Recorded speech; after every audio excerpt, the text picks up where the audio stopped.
What's up, guys? I'm Luke. I'm Ainsley. And we are Scream Queenie. I don't even know how to begin to... It was an unpleasant experience. That was something. First off, a while back, probably a couple of months into us doing the show, we had somebody, Sarah from Colorado, wanted to request us to watch this movie. It was called The Bad Man, from 2018. Mm-hmm. And I was having a hard time like finding it on any streaming service. It was gonna be like I was gonna have to order it, but almost like it was gonna have to come from another country, so it was gonna be like shipping was gonna be super expensive. After watching it, I'm kind of glad I didn't go through all that trouble. It's directed and written by Schirmer. Mm-hmm. Has Ellie, Arthur Cullipher, and Jason Crowe. So, yeah, we found this. It's on Plex. Is that what it is? Plex. There are commercials aplenty in this thing, on this app, but it is free. So, I mean, before we talk about the movie, I do want to say that this movie is very disturbing. We watch a whole lot of things that I think your average, normal, everyday person does not like. Wouldn't care to see. Yeah, that doesn't bother us as bad. Yeah. Well, I guess the basic story is, and it starts pretty quickly. It jumps into the action, I guess you would say. But the main character, I've forgotten her name. Mary. Her grandmother died, left her B&B. She goes up there with her boyfriend, partner, husband. I'm not sure it ever... His name is PJ. PJ. Yeah. I'm not sure it ever clarifies their relationship, but their relationship is romantic. There's a man that comes to the B&B who, which all reservations were supposed to be canceled, makes like he has nowhere else to go, so they go ahead and invite him to stay the night. Turns out... Well, he poses as somebody that's been there before, right? Yeah. Like as a former client. And he could have, who knows? Yeah. It turns out dude likes to dress up like a clown, and he... Lawrence is his name. Lawrence, yes. Or the clown. He obtains people to be objects or playthings for people who can pay. There's a sexual side to this connotation. Yeah. It's like it's heavily sexual. Yeah, it's like he basically, I mean, I guess what his job is, we find out throughout the movie, or what his business is that he gets these people and he kind of turns them into what other people's trains them twisted fantasies are. Yeah, like Mary, he turns into a doll. He basically dresses her up, puts a wig on her, puts makeup on her, and then she's, I guess her duty is to basically be a sex doll for whoever purchases her. PJ gets to be a dog. No, he doesn't get to be a dog. He's forced to be a dog. He's forced to be a dog, yes. Yeah. Good boy is what they call him. And she's pretty lady. That's what they call him now. Mary seems to hold it together better than PJ does. PJ kind of breaks. Mm-hmm. That's the story in a nutshell. The things that they put these people through,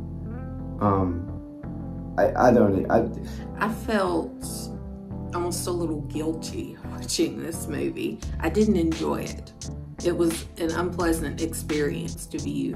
There was so many disturbing things that happened in this that, yeah, I felt like, why are you watching this? I mean, we're watching for it entertainment. I mean, but I mean, we're not necessarily watching it we're watching it because somebody requested, a viewer requested that we watch it.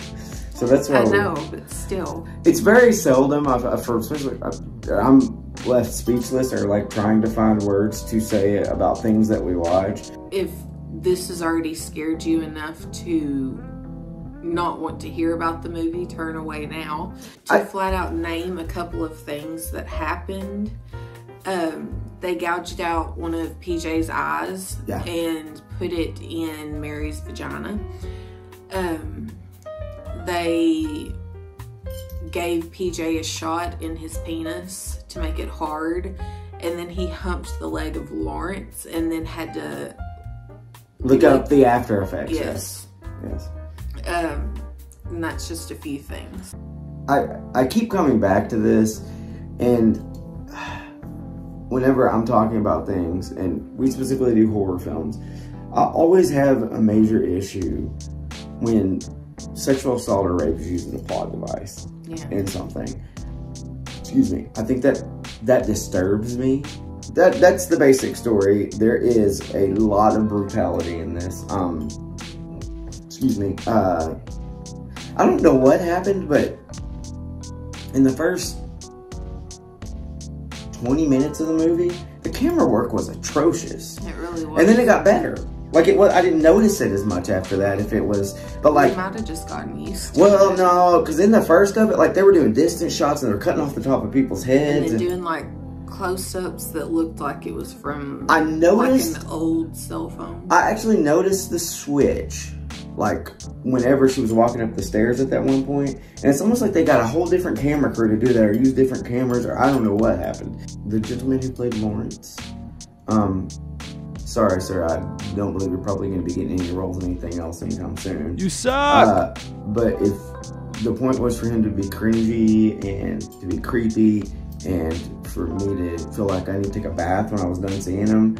It was difficult for me to look at him. Like, I found myself, like, when it was, like, his face purely on screen, or he was on screen, period, like, focusing elsewhere. I couldn't focus on his face.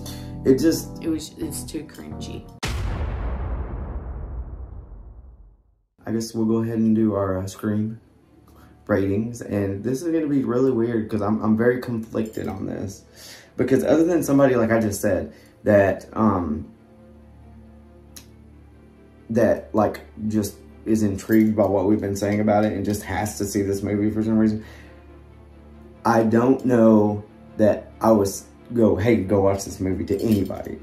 Do you see what, like, I'm not gonna go to somebody and tell them And to recommend it.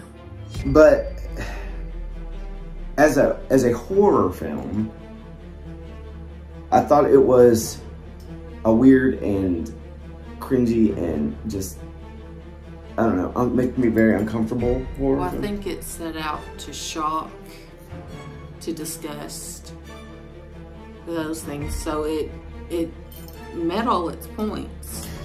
I just think But I can only base it on, like, how I felt during watching it and, like, how much I enjoyed it. Yeah. And enjoyed myself whilst watching it. And? Oh, you want me to give my rating? Yes. I give one Scream. Because I did, like I said, I did not enjoy a second of that movie. Yeah, I'm struggling with this one. I'll go ahead and give this one. I'm gonna give this one a single Scream as well. So it was a pretty long movie. It was an hour and 46 minutes. Yeah, there's a horror movie. It was. And we had to watch commercials on it. But there's a more censored version, I guess, or something. It's like a German. Yeti.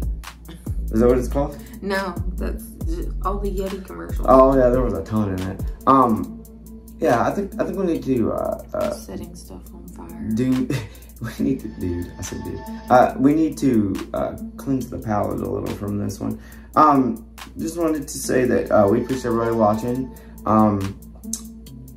Craziness is that our review of The Hug just keeps going up. Like, last time I checked earlier on today, it was almost 15,000 views. I don't know what's going on. Keep watching it because that's cool. And watch our other stuff too. I mean, we're getting more views on some of the other stuff, but that is, like, definitely the most viewed thing, as we always ask you to do. Like, subscribe, share. Yes, and the more subscribers that we get, we're getting really close, but when we get a certain amount of subscribers, then we can start doing, like, YouTube live stuff and stuff like that. So that's what we're kind of gunning for. We're getting really close to that, so tell all your friends about us, as we always say. And unless you just feel like you have to, don't watch The Bad Man. Sarah from Colorado, I will never forgive you for this. I've been Luke. I've been Ainsley. And we are Scream Queen. I'll catch you guys next time. Bye.